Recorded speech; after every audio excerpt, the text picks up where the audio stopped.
Ladies and gentlemen, it is my honor and help me welcome Vice Mayor Sebastian Duterte! Duterte! Duterte!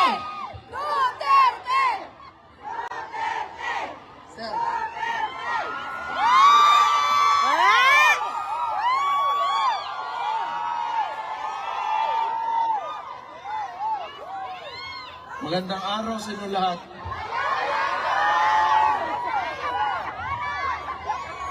Kumusta naman kayo? Okay lang lang! Maraming salamat sa lahat ng Pinakita niyong suporta. Alam niyo naman na sa Pilipinas kami, yung tatay ko nandito ngayon, di ko pa nakikita. Kakarating ko lang kaninang umaga. Masaya naman ako na makita kayong lahat dito ngayon. Wala lang talaga kaming magawa sa sitwasyon ngayon kasi kung makita nyo yung illegal arrest ni PRRD, wala hindi natin gawa talaga ng sindikato. So hindi namin nakita because siguro si PRRD lang kung tatanungin, maybe he trusted the judiciary doon sa Pilipinas.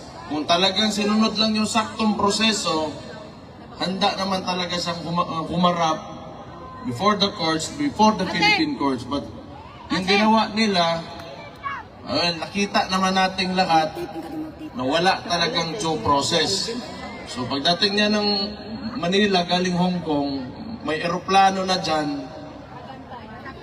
Well, technically, sa nangyari, tawag doon kidnapping talaga. Wala tayong... Pero, siguro okay na lang kasi nandito naman kayo. I'm sure, nalalaman niya man na maraming sumusuporta sa kanya. And very important na, lalo na sa edad niya, he's already 80 years old. Tapos, makulong ka pa, palungkot talaga masyado yan. So, ito pamingaw kayo. Nalaman niya maraming bigaon dito sa labas naghahintay sa kanya. Masaya na yan. So, hindi ko man ngayon ko makikita si Papa.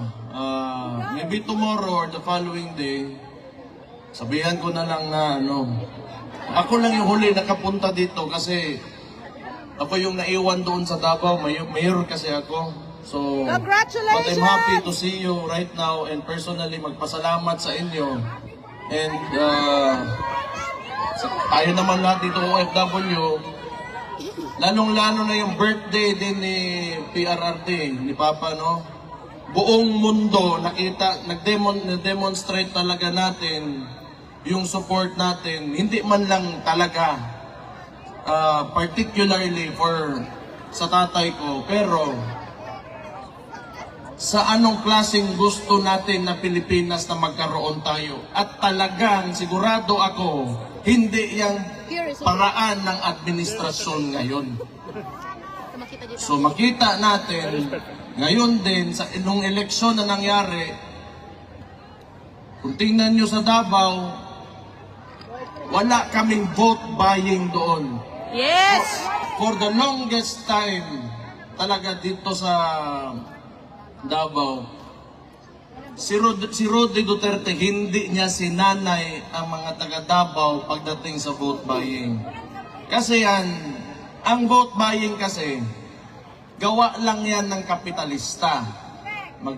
Maghanda ka ng pera, tapos pagpasok ng eleksyon, gagamitin mo yung pera na yon para piliin kang tao, para ikaw yung piliin. So, ano ang consequence nun sa lugar nyo? Malamang, kung ikaw politiko ka at negosante ka rin at the same time, ang tendency niyan, babawiin mo yung nawala mo yung pera mo kasi nangapital ka pagpasok mo sa posisyon. Tama! So mahalaga, yun na nga, ever since, ang ginagawa namin sa Davao, kinukuha namin yung mga nagbibigay na those who engage in vote buying, but still, we vote for those who we truly believe should run government. So hindi na natin maiwasan na may mga politiko talaga gumagamit ng pera to convince para mabigay sa kanila yung boto. Pero isipin nyo, pag naglabas ng pera yan, that is what capitalists do. Hindi pwede yan na maglabas ng pera tapos bawiin, hindi nila bawiin. Malabo yan. Pero pwede naman talaga na kung pumasok sila dyan, o di parusahan nyo, you take their money, then you vote for those who sino talaga yung karapat-dapat na mamuno dyan sa lugar. So, nakita natin, tingin ko nga, ang pakiramdam ko sa Pilipinas, slowly, it is going through a transformation. Kasi itong election na yun, na ito, marami ang mga nanalong kasama natin. Kahit papano sa PDP Laban, yung results na even without the resources that the opponents had, okay yung resulta natin kahit di man pumasok. Pero sige lang, simula pa lang to. At tandaan nyo, si Marcos, 3 taon na lang yan, gago na yan! Yeah!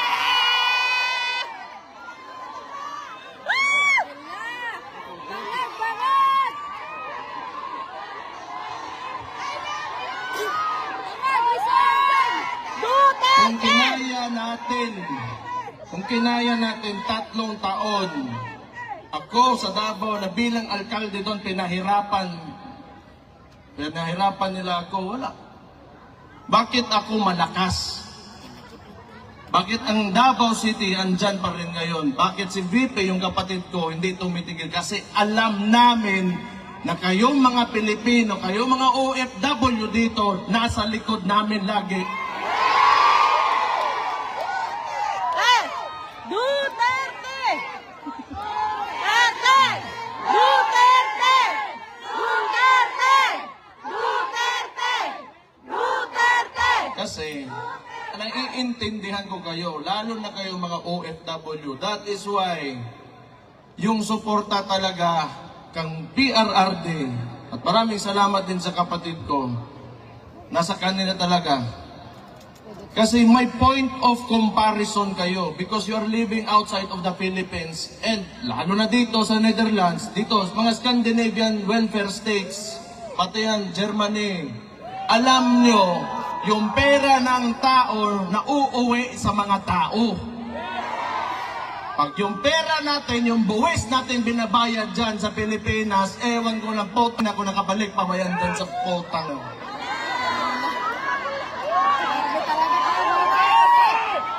Hindi mo na alam saan napunta, nasa bulsa na mga kurang ng politiko ng yawa na sila tanan.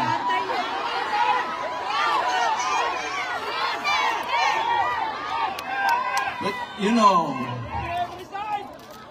kung kayo naniniwala ng federalismo, ibang usapan yon. Sometimes kasi, you know why Marcos can really manipulate and have almost absolute power. It is because of our unitary system of government.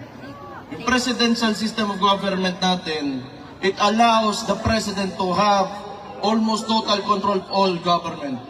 Kailangan kasi, yung maganda sa, kung palitan natin yung system of government natin, sabihin natin federalism, hindi dili lang income yung napupunta sa mga sarili nating probinsya, but the functions of government as well. So, ma-decentralize yung Metro Manila ngayon and Malacanang, and the power will be devolved, and the functions and powers of the agencies will be devolved doon sa mga probinsya, sa mga local government units. So, I do not know kung mangyayari pa ba Pero that is one of the causes why Marcos can, kaya lang naman gusto nila yung unitary system of government because power is centralized and yung tatay kasi ni Marcos noon was a dictator and you can have cronies. Yung mga ambisyoso masyado dyan sa gobyerno na kahit mali, ginagawa, gusto niyan, gayahin nila noon sa panahon ng Marcos Sr., may mga cronies si Marcos Sr., sila General Ver, sila Enrile kaniadtong panahon. Yan ang gusto nila, yung mga Marbel, yan si Torre, mga Rimulya. Kasi ang susunod dyan, they will attempt not to go down in government and they will attempt another dictatorship. And along with that dictatorship comes the cronies. So itong mga ambisyoso, mga putaragis na ito, mga politiko at nasa gobyerno ngayon, na kahit mali na ginagawa pa rin, gusto niyan, they will join that dictatorship and they will be the cronies of the new Marcos, kaning Junior, na bangag ang other people who are disappointed with what's happening now in the country.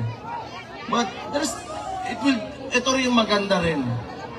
Maging contrast ito, if you truly believe in the governance of Rudy Duterte. May anak pa naman sa dyan, isa yung kapatid kong babae. Kung gusto niya ipatuloy yung tunay na pagbabago, pilitin natin na tumakbo ito ng 2028.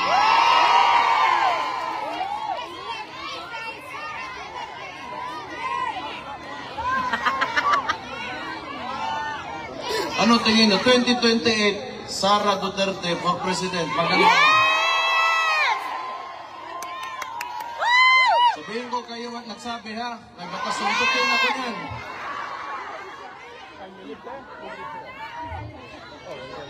Pero ito yung gamitin talaga natin, na experience natin when the government fails its people. Ito yung best example talaga, itong gobyerno talaga na ito. Kahit man lang sa puro kalokohan talaga. Kahit press release, kalokohan, puro kasinungalingan, puro politics. Wala kayo makita bagong tulay ngayon. Wala kayo makita, ewan ko na lang. But anyway, ayoko na magsalita masyado ng sobra pa nito.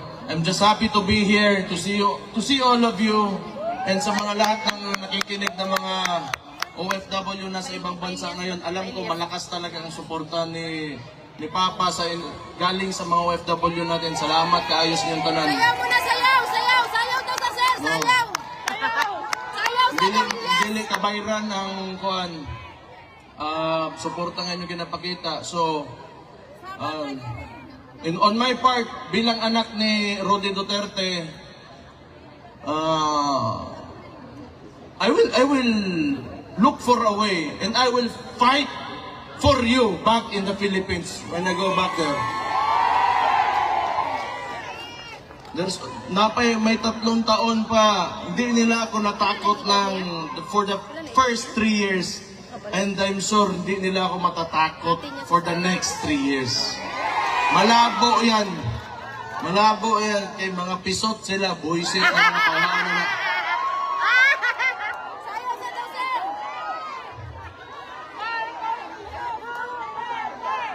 As long as we remain to be peaceful and God-fearing Filipino citizens, believe in the have aspirations for our country. Andun naman kami lahat, yung mga kababayan nyo, nandun, lumalaban talaga kami. Lahat naman tayo, ang problema lang talaga sa Pilipinas, because of very centralized government, yung mga nasa taas, may mga posisyon, yung mga matagal na political dynasties, gusto ng ganun because they can maintain their power. Because it's a conservative form of government. Kasi pag naging progresibo tayo, threatened yung mga positions nila. Gusto kasi nila ituturo lang sa presidente sino malalagay, ganon. government ngayon is not based on merit. Ano nangyari? You have a chief PNP na 3 ranggo ang tinalunan para maging chief PNP. It's because this is not merit-based promotion. Tama! Pabor-pabor-based promotion eh. Diba? So, balik na ako dito, I have to face that. Kasi kung saan na po yung buhato na ng diwata, pusit na yung kawalan. Lima ka, nagbenta lang ng Pares Overload, sumali ng party list, naging kidnapper, naging chief PNP si Diwata. Oh! Si Raulo. Pero alam niyo, tingin ko, pag magkuha yan ng neuro exam, di yan makapasar. Buang talaga yan. True! No, nobody in their right mind would do what he did. Yung sinakay niya si PRT sa aeroplano because he is a police officer. Tama. He knows the due process. Kung nag-iisip talaga yon, kung masakto yung utak niya, tayo, bagsak sa neuro yan. Sigurado ako.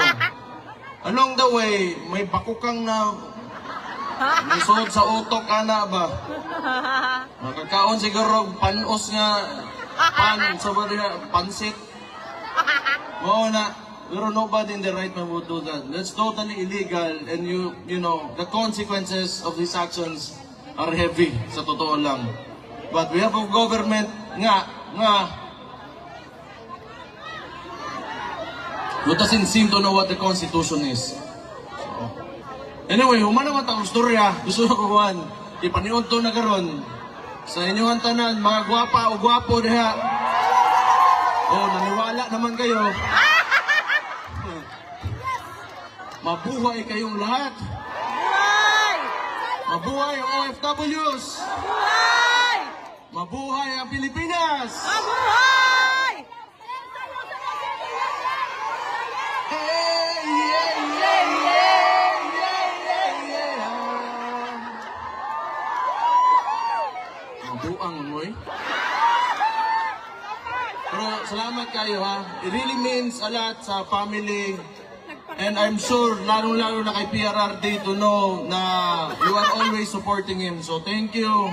Mabuhay kayong lahat and God bless you all.